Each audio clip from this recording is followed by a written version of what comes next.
Hi, my name is Adam Rippon. I'm Molly Bernard. I'm DeLaria. I'm Carson Kressley. My name is Isis King. A lot of people know me from Broadway. I won a Tony and a Grammy for Kinky Boots. I was 19 when we did the pilot for the series, My So-Called Life. Ricky Vasquez was the first gay teenager on primetime television in America. I grew up in a very small town in Pennsylvania. We were Lutheran, German Americans. My parents spoke a German dialect at home. Like, it was very Little House on the Prairie. In the distance, you could hear quilts being made. Yep, that was it. Being the littlest bull dyke in Belleville was really fun, as you can imagine. I knew since I was 4. I've always known. You know, it was tricky for me to come out to my family, and it was very tricky for me to come out to my parents. It was tricky to be out. I had to come out to my mother 3 times.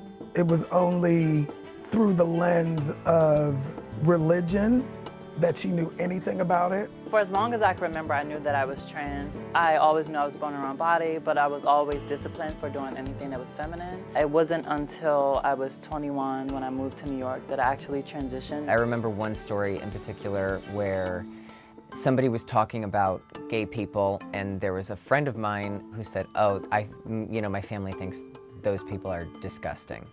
And it was just something that stuck with me for a while. Being gay felt like a secret that I would have my entire life that I wouldn't tell anybody. I was adopted by 2 women later in life, and I didn't really have to come out. I told them that I went on this date with this woman, and I was so excited.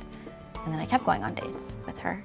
And they were like, whoa, this is wild. One of my moms was like, did we do this to you?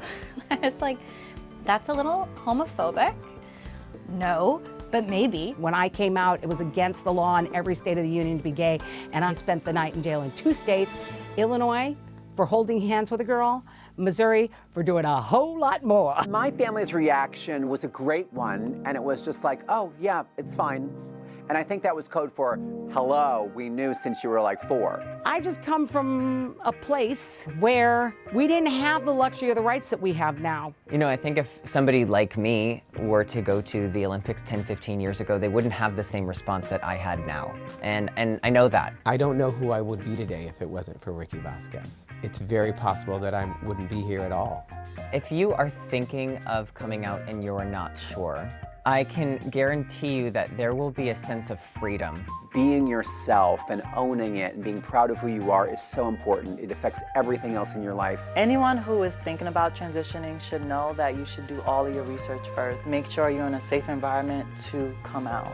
I'm the first of a generation of people who could choose to be out from the beginning. The choice to be out all these years later has led me to this.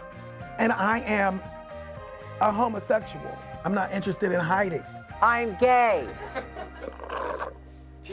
That feels so good.